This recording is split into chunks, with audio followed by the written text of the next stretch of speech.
Superbooth 2025, the world's largest synth expo, has come and gone, and here are my picks for the most exciting new releases and announcements from the expo. Every year there's a ton of really cool synths announced at Superbooth, but this year two in particular really stood out to me as really exciting and innovative synths that I personally can't wait to check out on this channel, and stay tuned to find out which ones those are. Starting off with the Groove Synthesis Third Wave 8M.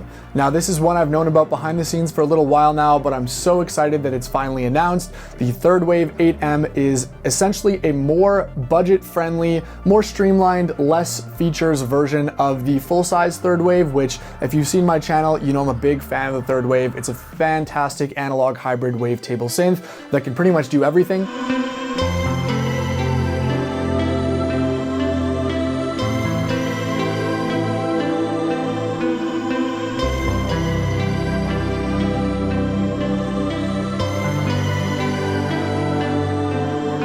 And the 8M has all of the same features. It's just 8 voices and only 2-part multi-timbral instead of 24 voices and 4-part. So that's the compromise they've made to get it down to the more palatable $2,000 price range instead of the very expensive full price of the full-size version. But they've done some really clever things here, like make a bigger screen to make up for the fact that you're getting a little bit less hands-on control. And most importantly, I'm just excited that more people will get to experience the amazing sound of this synth, which has been one of my all-time favorites that I've ever reviewed on this channel. And you've got stuff like this, where you've got a whole big polychord going on with wavetables and an analog oscillator in the background, Everything's all stacked up. occurring at the same time. So this will have also a complete sample library, not a monster sample library, but a complete sample. Next up is probably the synth that I am personally the most excited for, and what I humbly think is one of the most exciting and innovative synth releases in many years, the Frap Tools Magnolia. So the Frap Tools Magnolia is essentially a West Coast style synthesizer, taking inspiration from classics like the Buchla Music Easel, for example, but in polyphonic synthesizer knob per function form. This is so exciting and a very unique concept to bring to market. Look at the way this thing is laid out. It looks absolutely beautiful, and some of the features are just incredible. Now heads up, there's no official price announcement yet, but I'm pretty sure that given the feature set and the fact that this is built by hand in Italy, this is going to be a really expensive synthesizer. So I personally don't want to get my hopes up too much, because if it ends up costing something like 8 or 10 grand, then probably not going to be able to review one, but I definitely do really want to get my hands on one of these and do a video for you guys to see how it sounds.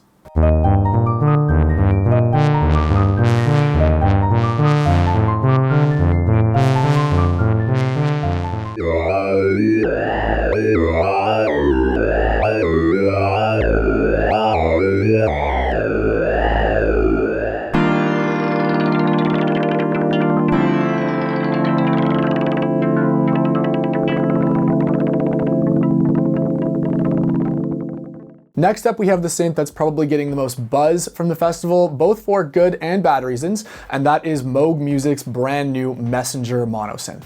Now, in full transparency, Moog actually reached out and got me to sign an NDA a few months ago about this, so I may or may not be reviewing one in a couple of months. I'm still not really sure about that, but I really think the Messenger looks quite exciting, and I haven't had a chance to play one yet, so it remains to be seen about the sound, build quality, all of that. But I do think that people referring to it as just another, kind of simple mono synth from Moog without much innovation are missing the point.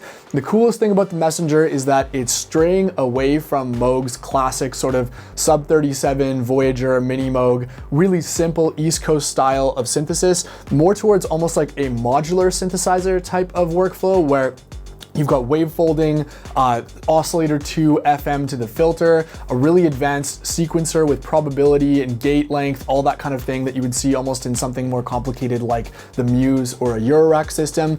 And I think that it's almost more similar to something like the DFAM or the Percons than it is to something really basic like a Moog Sub 25 or Little Fatty. Let me know your thoughts on the Messenger. I'm really interested to hear what you think, so leave a comment below.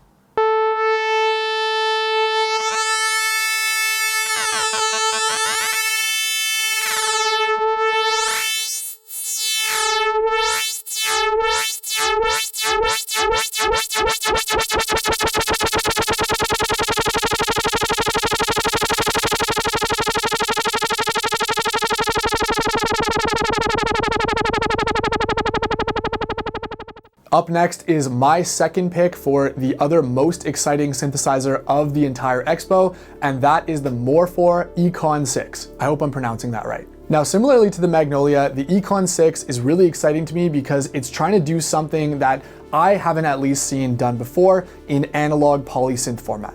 Namely, the Echon 6 essentially uses Car+Strong synthesis, a very simple form of physical modeling synthesis. Check out my video on physical modeling if you want to learn more about that. But where Echon 6 is unique is that it uses fully analog circuitry to create this Car+Strong synthesis.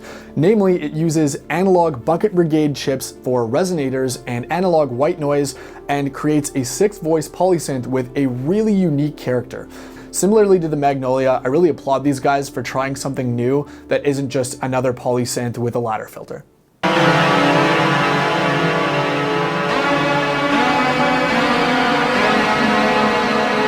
same again, when we go to try again, we can take a little bit of noise and just listen to a normal sort of ramp. And add in the resonator, we get a lot more harmonic content with the feedback. And because it's polyphonic,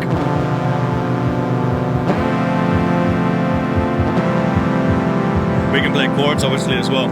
So 6 voices.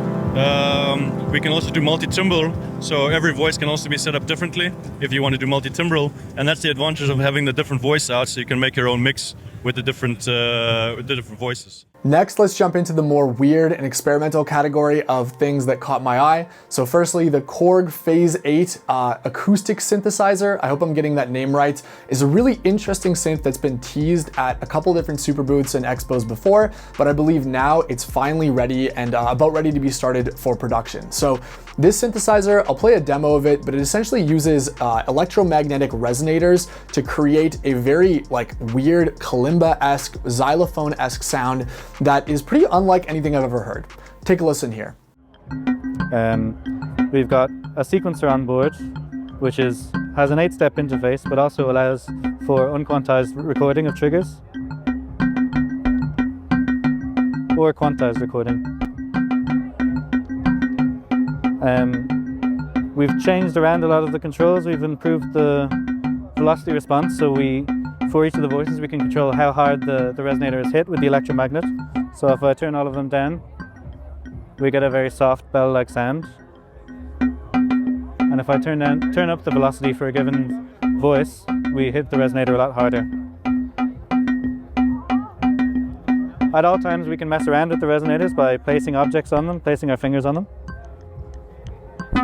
Right now I've got this metal bolt thing on here. We could also put a wooden block on top. That certainly sounds cool, and I think it looks amazing as well, but my one fear is that this might be a bit too much of a one-trick pony, especially compared to the Echon 6, which I just talked about, which essentially uses different technology, but it's trying to emulate the same kind of physical modeling synthesis, but seems like it can do a lot more tonally. Next, there were 2 brand new drum machines unveiled at Superbooth that caught my eye. First up, the brand new Synths and Hex Inverter Hexdrums, which I am personally really excited for. I don't really use drum machines in my own music because I like to sequence things inside the DAW, and for a drum machine or groovebox to really appeal to me, it's got to do something that I would have a hard time replicating inside the DAW, and the Synths Percons, with its combination of extremely gritty industrial sounds of wavetables mixed with distortion and filters, and its incredible parameter locking sequence and almost like Prophet style hands-on workflow, makes it one of my favorite jamming and industrial tools in my studio. And it seems like the Hexdrum is going to take all of that, what made it great, and change out the sound engine for a more traditional analog only drum machine. This for me is the most exciting drum machine that's been unveiled in a little while, and I'm hopefully going to be able to do a review of it once it's ready to go.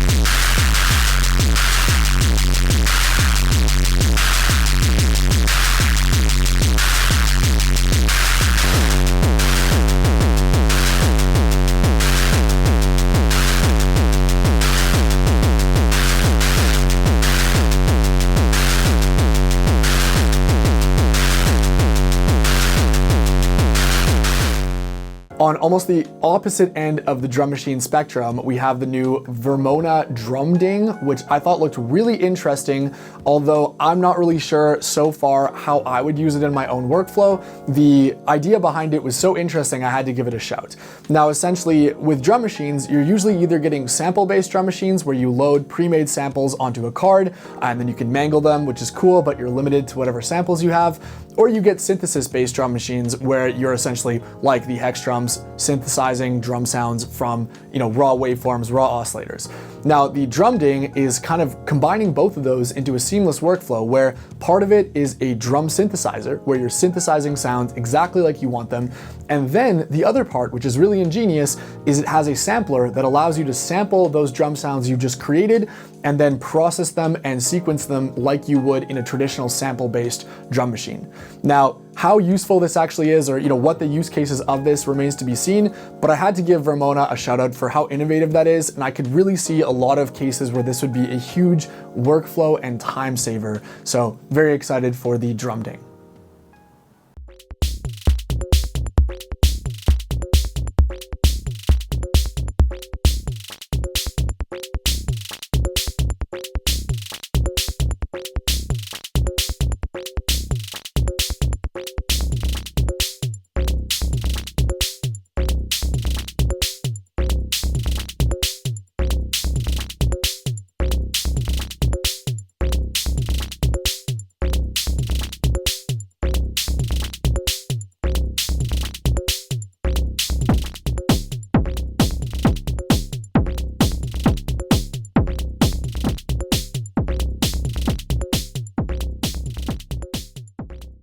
Next, the Clank Uranograph is a really interesting synth that was unveiled at Superbooth, and essentially it really doubles down on the idea of how we perform with synthesizers, and really how we perform and how we interface with the controller itself is going to determine the type of sounds we make. And what I mean by that is the Clank Uranograph is focused all around microtonal scales, and instead of a traditional keyboard, it has this very innovative pressure-based system that's almost like MPE, poly aftertouch, paired with different kind of macro sliders almost that will allow you to do different things when pressing two notes together, like trills or bends or vibrato, that kind of thing. It reminds me a little bit of the Soma Terra, and I think just from the demos, I can already tell this one will be a really big hit with some experimental musicians. We're always looking for new ways to interface with our instruments besides just the traditional piano keyboard, which can be a bit limiting for those exotic genres of music.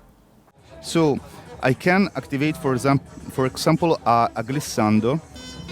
I play, it doesn't happen nothing, but when I press 2 key, I do a glissando with this timing. So I can dynamically enter a glissando. I can do the same for the trillo, which is like an arpeggio.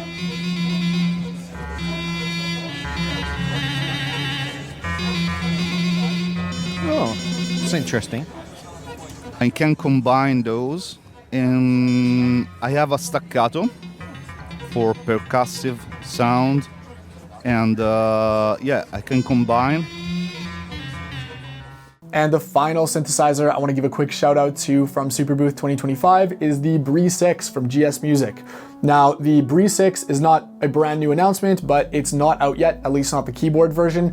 Let me tell you, this little thing that is like the size of a sandwich, it sounds incredible. It sounds just as good as the wall of synths behind me. And if you're looking for that like really simple Juno style of workflow, the Bri 6 is pretty amazing, and I'm really excited that they are finally ready, hopefully soon, to start shipping the keyboard versions. And yeah, stay tuned for my review on the Bri 6 soon.